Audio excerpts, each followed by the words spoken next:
जय हो बाबा केदार की। तो हम पहुंच चुके हैं फाइनली केदारनाथ के धाम।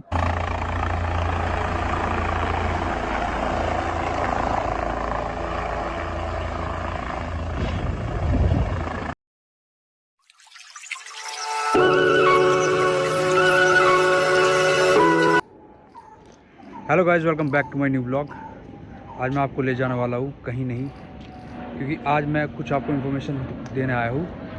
सबसे पहले आप व्यू देखिए कि व्यू कितना प्यारा हो रहा है, और मैं ये वीडियो बना रहा हूँ अपने घर की छत के ऊपर से। इस टाइम का जो व्यू है, आज है 1 मई 2023 और बारिश हो रही है, थोड़ी थोड़ी हल्की हल्की बूंद पड़ रही है। और जो ये व्यू है ना, व्यू ऐसा लग रहा है जैसे हम पहाड़ों में हो। वादियाँ शांत है बिल्कुल। और आपको सुन रही है ये आवाज़ कोयल की? मुझे सुन रही है, लेकिन आपको पता नहीं वीडियो में सुन रही है या नहीं सुन रही। वहाँ पे बैठे शायद कोयल, लेकिन जूम थोड़ा कम है इसमें, मुझे जूम नहीं कर पाते। अब बंद होगी लेकिन अब।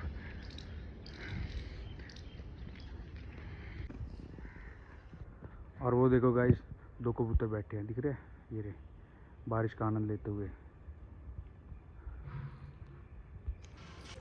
तो बेसिकली मैं आपको एक इन्फॉर्मेशन देना आया हूँ आज, कि अगर आप केदारनाथ की यात्रा करना चाहते कहीं भी अदर स्टेट से, दिल्ली से, बेंगलोर से, चेन्नई से, या फिर पंजाब से, उत्तराखंड से, कहीं भी कोई से भी स्टेट से अगर आप केदारनाथ की यात्रा शुरू करना चाहते हो, तो उसके लिए फिर मैं इन्फॉर्मेशन देना आया हूँ आपको कि आप सबसे पहले आपको वहाँ पे पहुँचना पड़ेगा जहाँ से चार धाम की चार धाम की यात्रा स्टार्ट होती है। हरिद्वार से आपको जाना पड़ेगा फिर ऋषिकेश। अगर आप अपने व्हीकल से जा रहे हो तो आप सीधे डायरेक्ट मतलब कहीं से भी जा सकते हो, हरिद्वार होते हुए भी या फिर ऋषिकेश होते हुए भी। लेकिन अगर आप बाय बस या बाय रोड जा रहे हो, आपके पास अपना व्हीकल नहीं है, बाय टैक्सी जा रहे हो, तो आपको हरिद्वार से भी मिल जाएगी बस। सुबह 4:30 बजे 4 बजे वो बस चलती है प्राइवेट, क्योंकि सरकारी जो चार धाम की यात्रा की बस है वो अभी बंद कर दी गई है सरकार के द्वारा, क्योंकि रश बहुत जाता है। क्योंकि अभी अभी मंदिर खुला ना, तो इसलिए बंद कर दी। और वहाँ पे आपको पहुँचना पड़ेगा सुबह 4:30 बजे हरिद्वार में भी। और अगर आप ऋषिकेश से बस में जाना चाहते हो, तो आपको पहुंचना पड़ेगा सुबह 4:30 बजे। दोनों की टाइमिंग सेम है, 4:30 बजे। उसके बाद वो बस आपको छोड़ देगी रुद्रप्रयाग, और रुद्रप्रयाग के बाद आपको उतर के वहाँ से आगे कोई बस नहीं मिलेगी। वहाँ से आपको सिर्फ और सिर्फ टैक्सी मिलेगी, वो भी प्राइवेट। लेकिन इस टाइम जो है प्राइवेट टैक्सी बहुत ज़्यादा पैसा चार्ज कर रही है, 5-5 हज़ार एक पर्सन से मांग रहे हैं, लेकिन ये काफ़ी ज़्यादा है। तो आप थोड़ा मैनेज करोगे ना, तो आप 2-3 घंटे वेट करोगे, या फिर आपकी किस्मत हो कि आपको जल्दी मिल जाए, तो आप को मिल जाएगी 400 या 500 रुपये में। केदारनाथ तक छोड़ देंगे, मतलब गौरीकुंड तक चलेगी आप। और हाँ, सबसे पहले अगर आप जाना चाहते हो केदारनाथ, तो आप अपने साथ कौन कौन सा सामान, क्या क्या चीज़ ले जाए, ये भी बहुत इंपॉर्टेंट है। आप अपना बैग पैक करो, उसमें जैकेट 2-3 गरम जैकेट ज़रूर पहन लो। अपना कैप टोपा जिसको बोलते हैं वो भी रख लो। और खाने पीने की चीज़ें जैसे मैगी होगी, आटा नूडल्स हो गए, क्योंकि मैदा वाली मैगी ज़्यादा पचती नहीं है, तो आटा नूडल्स आप कैरी कर सकते हो साथ में, क्योंकि वहाँ पे आप पहुँचोगे तो कॉस्टली है इस टाइम थोड़ा। तो इसलिए मैं आपको बोल रहा हूँ कि आप अपने साथ जो खाने पीने का सामान है वो कैरी करके जाओ।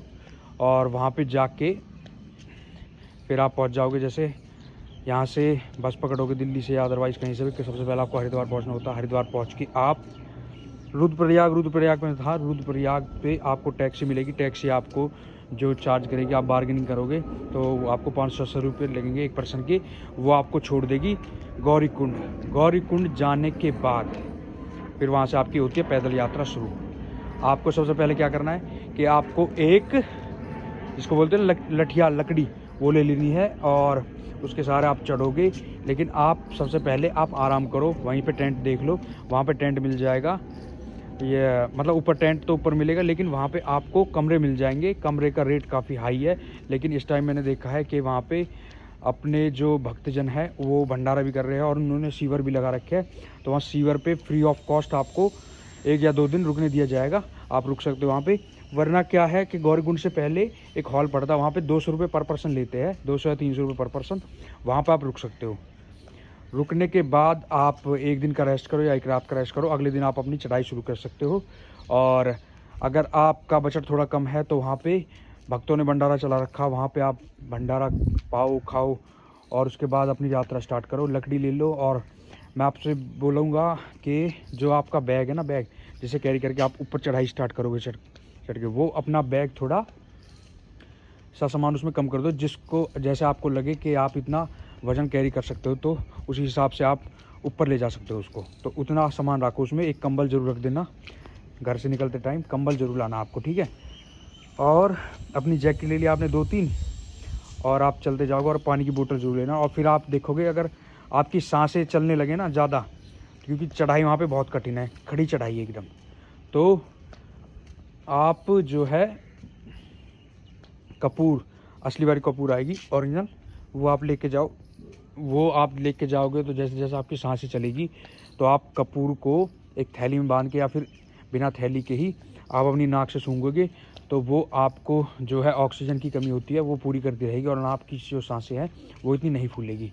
और भगदड़ मत जाना, आपने पूरे टेस्ट करवा के जाना। और एक और इम्पोर्टेंट बात, कि आपको रुद्रप्रयाग से ही रजिस्ट्रेशन होगा, और रजिस्ट्रेशन होके, एक तो रुद्रप्रयाग से होता है रजिस्ट्रेशन, और एक सोनप्रयाग से। तो आपको उसके लिए अपना आधार कार्ड ज़रूर लेना है। आधार कार्ड बिल्कुल अनिवार्य है। पिछली बार मैं वैष्णो देवी गया था, आपने व्लॉग भी देखा होगा, लेकिन एक भाई मिला मेरे को, वो ऊपर चढ़ गया वैष्णो देवी के दर्शन के लिए, और उन्होंने पूछा भाई लाइन वाइन के लिए कुछ सिस्टम है? तो मैंने कहा हाँ भाई, आपको आधार कार्ड लिया जाएगा, और आपको वो कराई जाएगी, क्या नाम है, एक कार्ड मिलेगा आपको, आई कार्ड, उसमें आपका रजिस्ट्रेशन रहेगा, तो तब आप दर्शन कर सकते हो। भाई मैंने तो लिया नहीं। मैंने कहा आप कहाँ से आए हो? तो उसने बोला मैं नीचे से आया हूँ, दूसरे वाले रास्ते से। तो आप देखो उसकी कितनी मेहनत बेकार होगी, ऊपर चढ़ गया 12 किलोमीटर, और रजिस्ट्रेशन उसके पास था नहीं, तो इसलिए बेचारे को दर्शन नहीं हुए। अब पता नहीं वो नीचे गया या ना गया। तो इसलिए मैं आपको बोल रहा हूँ कि आप अपना रजिस्ट्रेशन करवा के जाए। सोनप्रयाग और रुद्रप्रयाग से होता है रजिस्ट्रेशन, फ्री ऑफ कॉस्ट है। उसमें आपको आधार कार्ड कैरी करना है, बस आधार कार्ड आप दिखाओगे वहाँ पे, और वो आपका रजिस्ट्रेशन वहाँ से पक्का कर देगा, ठीक है।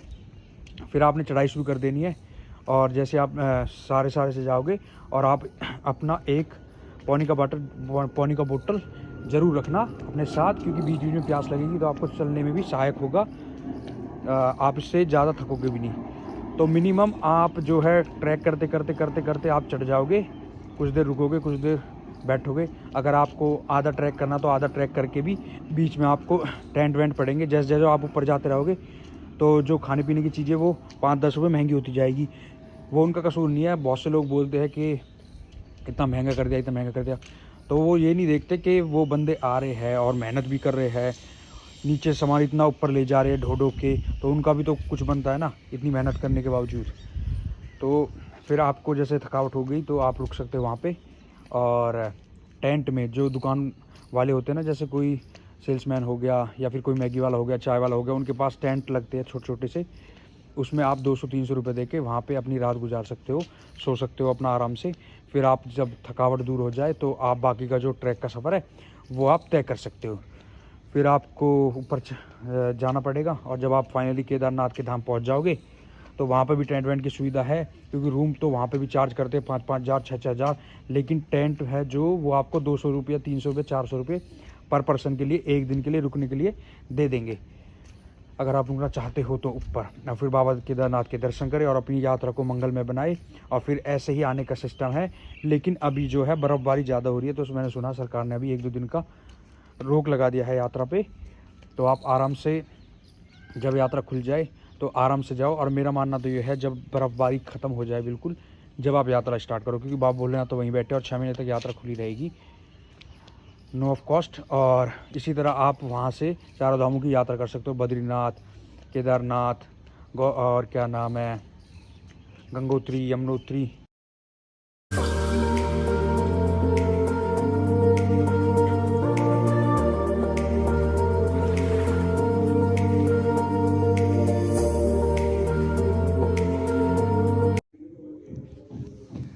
और दोस्तों, कई लोगों को मैंने देखा है कि जो अनफिट है, जो बुज़ुर्ग है, वो भी बाबा केदारनाथ के धाम खुलते ही एकदम उनको जल्दी मची रहती है कि कब बाबा केदारनाथ के दर्शन हो। अच्छी बात है, लेकिन अभी आपको पता है एक आदमी की वहाँ पे मौत भी हो गई थी। भगवान उनकी आत्मा को शांति दे, ओम शांति। पर कुछ लोग ये नहीं सोचते कि जब आप अनफिट नहीं हो तो आप मत जाओ, क्योंकि बाबा केदारनाथ सबसे पहले तो आपके मन में बसते हैं। अगर आपका मन सच्चा है तो आपको कहीं भी जाने की ज़रूरत नहीं है। लेकिन अगर आप फिट नहीं हो तो मना करो इस यात्रा से, क्योंकि बहुत टफ चढ़ाई है, बहुत टफ ऑक्सीजन लेवल की कमी हो जाती है बड़े बुज़ुर्गों को, लेकिन अगर आप फिट हो, पूरी तरह आप चढ़ सकते हो या फिर आप मेहनत करते हो, और अगर आप केदारनाथ जाने का प्लान कर रहे हो तो अपना जो बॉडी चेकअप है वो कराए। और मैं ये भी कहूँगा कि आपको कि आप 6-7 दिन पहले से रनिंग स्टार्ट कर दें, क्योंकि जब आप वहाँ पे चढ़ोगे तो आपकी इतनी ज़्यादा सांस नहीं फूलेगी। बड़े बड़े बुज़ुर्ग हैं, अभी एक जो बुज़ुर्ग थे उनकी वहाँ पे डेथ हो गई, वो करीबन 70-75 साल के थे, अब डेथ। और अगर आप 4-5 जने जा रहे हो तो आप खाने का सामान कैरी करो, स्टोव, चूल्हा, वो गैस वैस जो भी कैरी कर सकते हो। सब्जी वब्जी आप अगर खुद बना के खाओगे तो बहुत अच्छा है, क्योंकि वहाँ पे जो है टेस्ट इतना नहीं खास है। बद्रीनाथ में गया था, बद्रीनाथ में तो टेस्ट अच्छा है, लेकिन केदारनाथ की यात्रा में इतना खाने पे ध्यान नहीं देती पब्लिक, और जो बनाने वाले हैं सेल्समैन वो भी बस ऐसे ही सेल्स करते हैं, क्योंकि उनको तो पता उनका चलना ही है। 6 महीने का सीज़न होता है उनको कमाने का। ठीक है, तो आप समझ गए मैं क्या बोलना चाह रहा हूँ, कि आपको कैसे यात्रा शुरू करनी है। अगर वीडियो अच्छी लगे तो आप लाइक करें वीडियो को, और चैनल को करें सब्सक्राइब। और ऐसी वीडियो मैं आपके लिए और भी लाता रहूँगा, लेकिन ये मैंने बनाई थी घर से वीडियो। अगली बार मैं जो वीडियो बनाऊँगा आपकी, वो ट्रैवलिंग की होगी। जैसे कि आप मेरा व्लॉग देखते हो तो ज़्यादातर ट्रैवलिंग का होता है, क्योंकि ट्रैवलिंग के नाम से चैनल है। कमेंट सेक्शन में ज़रूर बताना कि कैसी लगी, और देखते हैं कहाँ जाएंगे अगली बार। प्लान है कहीं जाने का लंबा। ठीक है, till then next video, see you then. जय बाबा केदार।